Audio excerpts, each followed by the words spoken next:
Welcome to the ज्ञान academy dear aspirants. आज की वीडियो में हम डिस्कस करेंगे कॉन्सेप्ट ऑफ एंड्रागोजी और एंड्रागोजिकल प्रिंसिपल। इसके अलावा एंड्रागोजी के जो एजम्पशंस है उसके बारे में आज हम लोग चर्चा करेंगे। पिछली वीडियो में हमने memory levels of teaching, understanding levels of teaching और रिफ्लेक्टिव लेवल्स ऑफ टीचिंग का चर्चा किया था। उन तीनों वीडियो की लिंक आपको इसी वीडियो के डिस्क्रिप्शन बॉक्स में मिल जाएगा, आप देख लीजिएगा, बहुत इंपॉर्टेंट है वो, है ना। आज की वीडियो में हम बेसिकली चर्चा कर रहे हैं एंड्रागोजी का। और वैसे यूं कहें तो हम एंड्रागोजी को आपसे पहले भी इंट्रोड्यूस कर चुके हैं जब मैं पेडागोजी इंट्रोड्यूस कर रहा था बेसिकली, है ना। एंड्रागोजी ठीक उसी तरीके से दो ग्रीक शब्दों से मिलकर बना है, दो ग्रीक वर्ड से मिलकर के बना है, एंडर एंड एगोगोस। एंडर का मतलब एडल्ट के हैं और एगोगोस का मतलब टू लीड के हैं या टू गाइड के हैं। इट मींस जब हम एडल्ट को लीड करते हैं या उनको गाइड करते हैं तो वो बेसिकली एंड्रागोजी कहलाता है। ये जो एंड्रागोजी टर्म है, इस टर्म को सबसे पहले अलेक्जेंडर कॉप्स ने 1833 में सबसे पहले अलेक्जेंडर कॉप्स ने इस टर्म का इस्तेमाल किया था एंड्रागोजी का। लेकिन एंड्रागोजी को जो प्रचलित करने का काम किया, जो मशहूर करने का काम किया, उसमें आप जानते हैं उसमें इनका नाम आता है, माल्कोम नोल्स का नाम आता है बेसिकली, है ना। माल्कोम नोल्स ने एंड्रागोजी के ऊपर बहुत काम किए हैं, कुछ किताबें उन्होंने लिखी है, तकरीबन किताबें उन्होंने एडल्ट लर्निंग के ऊपर लिखा है ना। तो इसलिए फादर ऑफ एंड्रागोजी जो है हम माल्कोम नोल्स को कहते हैं। बट ये जो टर्म है एंड्रागोजी का, फर्स्ट ऑफ ऑल जो है कि अलेक्जेंडर कॉप्स ने 1833 में दिया था। बेसिकली एंड्रागोजी क्या है, एक art and science of teaching है फॉर एडल्ट। जिस तरीके से pedagogy art and science for teaching childrens था, उसी तरीके से andragogy art and science for teaching adult है बेसिकली, है ना। सो एडल्ट को लीड करना इंस्ट्रक्शन प्रोसेस में, लर्निंग प्रोसेस में, उनको गाइड करना बेसिकली क्या कहलाएगा, एंड्रागोजी कहलाएगा। तो जो ये एंड्रागोजी टर्म है इसको फंक्शनली जो स्टेबलाइज्ड किया गया है, यूं तो टर्म हमने बताया कि अलेक्जेंडर कॉप्स ने दिया था 1833 में, लेकिन फंक्शनली जो स्टेबलाइज्ड करने का काम किया है वो माल्कोम शेफर्ड नोल ने किया है बेसिकली। तो कहने का मतलब यह है कि चूंकि मैंने बताया कि कई किताबें उनको हम अलग से देखेंगे माल्कोम नोल्स को, तो उनकी मैं कुछ किताबों का नाम भी आपको बताऊंगा।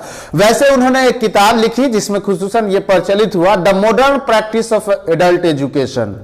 एक किताब उन्होंने लिखी माल्कोम नोल्स ने जिसका नाम था the modern practice of adult education, andragogy versus pedagogy. ये किताब काफी मशहूर हुई और इसी किताब से बेसिकली एंड्रागोजी की कॉन्सेप्ट जो है कि वो दुनिया को मतलब मालूम तो थी बट इतना प्रचलित नहीं था, इतना फंक्शनली स्टेबलाइज्ड नहीं किया गया था। तो जब ये बुक आई उसके बाद जो है कि ये टर्म स्टेबलाइज्ड हुआ बेसिकली, है ना। मैंने आपको पहले भी बताया कि एंड्रागोजी दो ग्रीक शब्द से लेकर के बनाए गए हैं, एंडर एंड एगोगोस। एंडर का मतलब है एडल्ट और एगोगोस का मतलब है टू लीड या टू गाइड। तो बेसिकली एडल्ट को लीड करना, एडल्ट को गाइड करना एंड्रागोजी कहलाता है, right.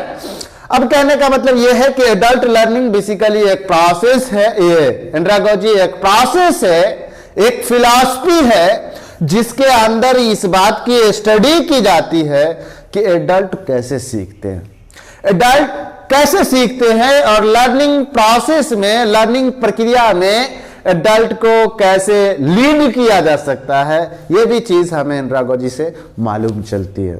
So andragogy is basically a philosophy which discussed about how to learn adult ji. तो बेसिकली ये है। इसके अलावा कहने का मतलब यह है कि कुछ लोगों का यह भी कहना है कि जो एंड्रागोजी है वो ग्रीक शब्द एंड्रा से आया है, एंड्रा से आया, और उस एंड्रा के मतलब है mature chill, mature child, mature human, mature personality, not a children. It means ये कि एंड्रागोजी मैच्योर चिल्ड्रन के लिए, मैच्योर पर्सन के लिए है, मैच्योर पर्सनालिटी के लिए है, बच्चों के लिए नहीं है। क्योंकि अभी अभी हमने कहा कि ये भी ग्रीक शब्द से लिया, बहुत सारे लोगों का कहना है कि ये भी ग्रीक शब्द से के एंड्रा से लिया गया है, और एंड्रा का मतलब है to mature, mature personality, mature person, not a child ji. तो एक बात ये भी है। दूसरी बात हम ये कहना चाह रहे थे कि एंड्रागोजी बेसिकली वो फिलॉसफी है जो इस बात का स्टडी करती है कि हाउ पेरेंट्स आर लर्न या हाउ एडल्ट्स आर लर्न, है ना, कि पेरेंट्स या एडल्ट्स कैसे सीखते हैं, है ना। तो बेसिकली जो एंड्रागोजी है वो एंड्रागोजी ये उसमें ये चीजें स्टडी की जाती है कि एडल्ट को लर्निंग प्रोसेस में कैसे लीड किया जा सकता है, कैसे उनको गाइड की जा सकती है ना। तो बेसिकली ऑल अबाउट दैट, है ना, बेसिकली ताकि हम एडल्ट लर्नर को हेल्प कर सके, उनकी लर्निंग प्रोसेस में हम उनको मदद कर सके लर्निंग प्रोसेस में। इसीलिए हम एंड्रागोजी का स्टडीज करते हैं, क्योंकि बच्चों की नीड से एडल्ट लर्नर की नीड बिल्कुल अलग होती है, इसलिए हम अलग से हम इनका स्टडीज कर रहे हैं। तो basically andragogy is the art and science to help the adult learner. Andragogy एक आर्ट एंड साइंस है जिसमें इस बात का स्टडी किया जाता है कि लर्निंग प्रोसेस में या अधिगम प्रक्रिया में एडल्ट लर्नर को कैसे गाइड किया जा सकता है, कैसे लीड किया जा सकता है, कैसे उसकी मदद की जा सकती है, राइट, कैसे उसकी मदद की जा सकती है। मतलब andragogy means instruction for the adult learner जी।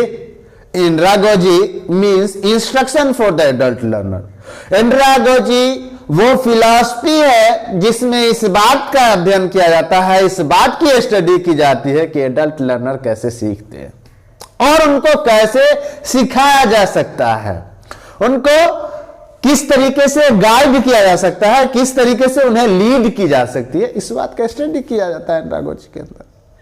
अब सवाल यह है कि एंड्रागोजी के अंदर किस तरीके की टेक्निकें यूज की जाती है, किस तरीके के अप्रोचेस इस्तेमाल किए जाते हैं। तो मैं तो कुछ एग्जाम्पल आपको बता दे रहा हूं, लेकिन चूंकि रट्टा रटा चीज बहुत ज्यादा दिन तक नहीं चलता है, तो मैं एक कुलू बता दूंगा आपको, और उस कुलू के बेसिस पे अगर उस तरीके की कोई स्ट्रेटजी अगर उस पर फिट करती है, सूट करती है, तो वो भी एंड्रागोजी के अंदर लिए जा सकते हैं। आमतौर पे मैं बता देता हूं कि चूंकि इससे सवाल पूछे गए और पूछना लाजमी भी बनता है, तो अगर एंड्रागोजी की स्ट्रेटजी की अगर बात की जाए तो आप सिंपल जहन में मेरी बात को याद रखिए। बाकी आपको स्ट्रेटजी रटने की जरूरत नहीं है कि कौन कौन आता है कौन कौन नहीं आता है, इसके बावजूद रट रहिएगा तो भी कुछ ना कुछ छूट जाएगा। तो इसलिए कॉन्सेप्ट समझ लीजिए। कॉन्सेप्ट ये है कि एंड्रागोजी के अंदर वो तमाम स्ट्रेटजी हम लेते हैं, वैसी स्ट्रेटजी हम एंड्रागोजी के अंदर लेते हैं, वो स्ट्रेटजी हम एंड्रागोजी के अंदर लेते हैं जिसके थ्रू बच्चे सेल्फ लर्निंग कर सके, इन्वेस्टिगेट कर सके, इंक्वायरी कर सके जी, रिसर्च कर सके, और वो सेल्फ डायरेक्टेड लर्निंग कर सके। जैसे मैं आपका project method, heuristic methods, inquiry based investigations क्या कहते हैं कि इसके अलावा आप ले लीजिए ह्यूरिस्टिक प्रोजेक्ट हो गया, इसके अलावा केस स्टडीज ले लीजिए, रोल प्लेइंग ले लीजिए, साइमुलेशन ले लीजिए, सेल्फ इवैल्यूएशन ले लीजिए। तो इस तरीके की टेक्निक एडल्ट लर्निंग के अंदर यानी कि एंड्रागोजी के अंदर इस्तेमाल की जाती है। सो बेसिकली एंड्रागोजी के अंदर वो तमाम टेक्निक ली जाती है जिसके जरिए से लर्नर सेल्फ इनिशिएट ले सकता है, सेल्फ लर्निंग कर सकता है, सेल्फ असेस कर सकता है ना। इस तरीके की हमें एंड्रागोजिकल टेक्निक का इस्तेमाल करना चाहिए एडल्ट लर्नर के अंदर। तो मैंने कुछ आपको बताया कि जैसे केस स्टडीज है, रोल प्लेइंग है, सैमुलेशन है, सेल्फ इवैल्यूएशन है, प्रोजेक्ट मेथड्स है, ह्यूरिस्टिक मेथड्स है, इंक्वायरी मेथड्स है ना, इन्वेस्टिगेशंस मेथड्स है। तो इस तरीके की टेक्निक हमें एडल्ट लर्नर को लीड करने के लिए या उनके इंस्ट्रक्शन के लिए इस तरीके की टेक्निक का इस्तेमाल करना चाहिए। यहां सवाल पूछे गए हैं, ध्यान से समझ लीजिएगा बातों को। अब नेक्स्ट हम बात करते हैं बेसिकली, अब ये एक चीज और, एंड्रागोजी के अंदर जो टीचर्स होते हैं वो बेसिकली फैसिलिटेटर का काम करते हैं, रिसोर्स प्रोवाइडर होते हैं, ना कि ग्रेडर होते हैं, ना कि मार्किंग करने वाले होते हैं। यहां पे जो इंस्ट्रक्टर होते हैं उनका काम ये नहीं है कि भाई आप ग्रेड कर दो, है ना। यहाँ पे जो टीचर्स होते हैं उनका काम फैसिलिटेट करना है, रिसोर्स प्रोवाइड करना है बच्चों को, ताकि वो आसानी से सीख सके, ना कॉम्प्रिहेंसिव वे में वो सीख सके। अब इसके कुछ एजम्पशंस हैं एंड्रागोजी के। तो देखिए एजम्पशंस वैसे हम अलग से चर्चा करेंगे इसका माल्कोम नोल्स की थ्योरी में, लेकिन फिर भी कुछ चीजें आप समझ लीजिए। बेसिकली एजम्पशंस आपको स्क्रीन पर दिख रहा होगा। उनका कहना है, माल्कोम नोल्स का कहना है कि बेसिकली एडल्ट लर्नर जो कुछ भी सीख रहे हैं उनको ये जानने की जरूरत होती है कि वो कोई चीज क्यों सीख रहे हैं। दे नीड टू नो, उनको जानने की जरूरत है कि वो क्यों सीख रहे हैं। सेल्फ डायरेक्टेड लर्निंग होनी चाहिए। लर्नर्स के एक्सपीरियंस को कंसीडर किया जाना चाहिए, क्योंकि इस उम्र में एडल्ट लर्नर के पास कहा जाता है कि adult learner are the reservoir of experiences, है ना। एडल्ट लर्नर के पास जखीरे तजुर्बात होता है, बहुत सारे तजुर्बात होते हैं उनके पास, और उनकी तजुर्बात का इस्तेमाल, उनकी एक्सपीरियंसेस का इस्तेमाल हमको टीचिंग में करनी चाहिए। सो एडल्ट लर्नर की जो एक्सपीरियंसेस है उसको भी कंसीडर किया जाना चाहिए। इसके अलावा रीडीनेस टू लर्न, एडल्ट लर्नर में देखिएगा खुद ब खुद रीडीनेस पाई जाती है, आमादगी अपने आप पाई जाती है चीजों को सीखने को लेकर के। वहीं आप अपना जरा बचपना याद कीजिए, माता पिता पिटाई करते थे, जबरदस्ती किया करते थे, लालच दिया करते थे, है ना, फिर हम लोग स्कूल और मदरसे जाया करते थे। बट आज मैं उस उम्र में नहीं हूं। अगर लोग कहते भी है कि भाई छोड़ दो नहीं पढ़ो, तो भी नहीं माना जाता, तो भी लोग पढ़ ही लेता है 2 घंटा 4 घंटा, है ना, किसी भी तरीके से टाइम निकाल करके लोग पढ़ लेता है। तो ये हमारा रीडीनेस टू लर्न है, जो कि बचपना में नहीं हुआ करता था। इसको हम लोग रीडीनेस टू लर्न कहते हैं। इसके अलावा एडल्ट लर्नर प्रॉब्लम सेंटर्ड होते हैं, इन तमाम चीजों को याद रखिएगा। और एडल्ट लर्नर के अंदर इंट्रिंसिक मोटिवेशन होता है। अभी आप जो इस वीडियो को देख रहे हैं, आपके माता पिता या बाहरी कोई भी आपको इंसिस्ट नहीं किए होंगे, किसी ने भी आपसे नहीं कहा होगा कि नहीं तुम उस वीडियो को देखो, किसी ने नहीं कहा। आपने खुद ही से इस वीडियो को देखा। क्यों? क्योंकि आपको लगता है कि यूजीसी नेट क्वालिफाई करना चाहिए हमें, और क्वालिफाई करने के लिए कंटेंट हमें मदद कर सकता है, इसलिए आप बेसिकली ये वीडियो देख रहे हैं। तो एडल्ट लर्नर में इंट्रिंसिक मोटिवेशन पाई जाती है। तो कोई भी चीज हो उसको जानने की जरूरत होती है कि वो कोई चीज क्यों सीख रहा है ना। एक्सपीरियंस को तवज्जो दिया जाना चाहिए और कंसीडर किया जाना चाहिए, प्रॉब्लम सेंटर होना चाहिए, है ना। और वैसी चीजों को सीखने में एडल्ट लर्नर ज्यादा इंटरेस्टेड होते हैं जो इमीडिएट वैल्यू की चीजें होती। जैसे मैं आप लोगों को ये नेट का, चूंकि मैं आपके लिए नेट के टॉपिक पे वीडियो बना रहा हूं, और जैसे ही मैं कल से सीटेट की वीडियो बनाने लगूं ना, आप लोगों में से लोग नहीं देखेंगे। तो बेसिकली मामला क्या है कि एडल्ट लर्नर वैसी चीजों को देखना चाहते हैं जो कि इमीडिएट वैल्यू की चीजें, कल जिसका इस्तेमाल होना है, अभी हालिया जिसका इस्तेमाल होना है, उन चीजों को हम देखते हैं। फ्यूचर में क्या होना है, फ्यूचर में क्या होगा, उससे हम उस पर ध्यान नहीं देते हैं बेसिकली, है ना। तो ये भी बात याद रखिएगा कि एडल्ट लर्नर के लिए जब इंस्ट्रक्शन तैयार कीजिए तो वैसी चीजें उनकी सिलेबस में या उसमें डालिए जो इमीडिएट वैल्यू की चीजें होंगी, ताकि उसको सीखने में ज्यादा इंटरेस्टेड हो। आइए एंड्रागोजिकल प्रिंसिपल में आपसे बात कर दूं। एंड्रागोजिकल प्रिंसिपल क्या है? बेसिकली देखिए 4-5 एंड्रागोजिकल प्रिंसिपल है। पहला एंड्रागोजिकल प्रिंसिपल ये कहता है कि एडल्ट लर्नर को उनकी इंस्ट्रक्शन में शामिल किया जाना चाहिए। एडल्ट लर्नर को उनकी इंस्ट्रक्शन में शामिल किया जाना चाहिए, उनकी इवैल्यूएशन में शामिल किया जाना चाहिए, और उनके लिए अगर हम कोई प्रोग्राम बना रहे हैं तो उसमें उनको इन्वॉल्व किया जाना चाहिए। इससे सेल्फ रिस्पेक्ट की भावना पैदा होती है, सेल्फ रिस्पेक्ट की भावना बढ़ती है। तो इसलिए बच्चों के लिए जो भी प्रोग्राम, एडल्ट लर्नर के लिए आप जो कुछ भी प्लान बनाइए, है ना, जो कुछ भी प्लान बनाइए उसमें उनको इन्वॉल्व कीजिए।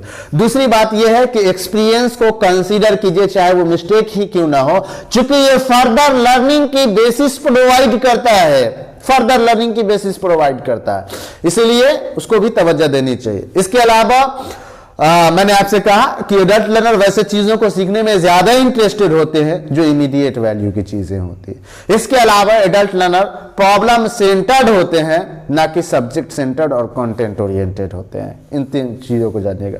आइए थोड़ी सी मैं बात कर लेता हूं कैरेक्टरिस्टिक्स ऑफ एडल्ट लर्नर की मैं बात कर रहा हूं। देखिए जो एडल्ट लर्नर होता है उनका आइडेंटिफिएबल पर्पस होता है, उनके जो उद्देश्य हैं, उनके जो ऑब्जेक्टिव्स होते हैं, जो मकासद होते हैं, वो बिल्कुल क्लियर कट होते हैं, बिल्कुल क्लियर कट होते हैं। वो जानते हैं कि हमें क्या करना है, क्या हासिल करना है। तो बेसिकली उनके आइडेंटिफिएबल पर्पसेस होते हैं। दूसरी बात यह है, वो चीजों को, वैसे चीजों को सीखना चाहते हैं जो इमीडिएट वैल्यू की चीजें हैं, जो इमीडिएट यूजफुल वाली चीजें हैं, वैसे चीजों को सीखना एडल्ट लर्नर पसंद करते हैं। इसके अलावा सेल्फ डायरेक्टेड होते हैं लर्नर्स, है ना, रिजर्वियर ऑफ एक्सपीरियंस होते हैं एडल्ट लर्नर, है ना।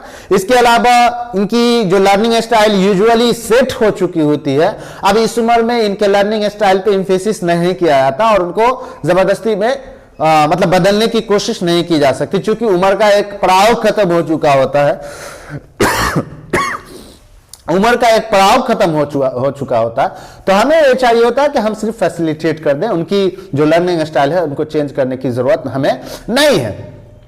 दूसरी बात यह है कि इनके गोल भी, जैसे ये एडल्ट होते हैं, ताकतवर होते हैं और ये होते हैं, उसी तरीके से इनके गोल भी एडल्ट होते हैं, जबरदस्त गोल होते हैं, अच्छे गोल होते हैं। और बात यह भी समझ लीजिए कि जो बच्चों की प्रॉब्लम है उस प्रॉब्लम से अलग इनकी प्रॉब्लम है। क्योंकि बच्चे की प्रॉब्लम यह है कि वो पढ़ना नहीं चाहता, इंटरेस्टेड नहीं है, बट हम पढ़ना चाहते हैं, हम इंटरेस्टेड है। हमारे और बच्चे की जो बेसिकली प्रॉब्लम्स है वो दोनों अलग अलग है। आमतौर पे एडल्ट लर्नर की स्टेबलाइज्ड फैमिली होती है और उसका ये मामला है कि भाई रोजगार उन्मुखी शिक्षा प्राप्त करके हम रोजगार में लग जाएं ताकि हम अपने परिवार का पालन पोषण कर सकें जी। तो ये भी हमारा मामला है। तो आमतौर पे इनके स्टेबलाइज्ड फैमिली होते हैं और बच्चों से इनके जो प्रॉब्लम होते हैं वो बिल्कुल अलग होते हैं। इसके अलावा आपने एडल्ट लर्नर को देखा होगा, सोच समझ करके रिस्पॉन्स देते हैं, यानी कि इनका जो रिएक्शन टाइम है वो स्लो होता है बच्चों की अपेक्षा। बच्चे को बोलिए पलट करके वो आपको बोल देगा, लेकिन एडल्ट लर्नर को अगर आप कुछ कहते हैं तो वो थोड़ा सोचता है, सोच करके बोलेगा आपको। हाँ बोलेगा, मतलब इस तरीके की बात ही बोलेगा, लेकिन वो सोच समझ के बोलेगा, है ना। इसके अलावा मैंने कहा कि वोकेशनल कंसर्न इनमें झलकता रहता है। ये चाहते हैं कि मैं रोजगार उन्मुखी शिक्षा लेकर के अपने रोजगार में आगे की तरफ बढ़ूं, रोजगार कुछ ना कुछ मिले ताकि हम फैमिली का पालन पोषण कर सकें। इसके अलावा एक बात और मैं आपको बता करके इस वीडियो को कंप्लीट करूं कि जो एडल्ट लर्नर होते हैं उनको सेल्फ रिस्पेक्ट बहुत प्यारी होती है। सो आप एडल्ट लर्नर को सेल्फ रिस्पेक्ट भी देंगे, क्योंकि प्रोग्राम से ज्यादा अहमियत ये खुद को देते हैं। तो इनके साथ मतलब बदतमीजी या बदसलूकी या बदजबानी नहीं कीजिएगा, क्योंकि ये प्रोग्राम से ज्यादा अहमियत खुद की डिग्निटी को देते हैं। तो ये तमाम चीजें आप याद रखिएगा। नेक्स्ट वीडियो में हम फिर चर्चा करेंगे। बहुत बहुत शुक्रिया, बहुत बहुत धन्यवाद। Thank you.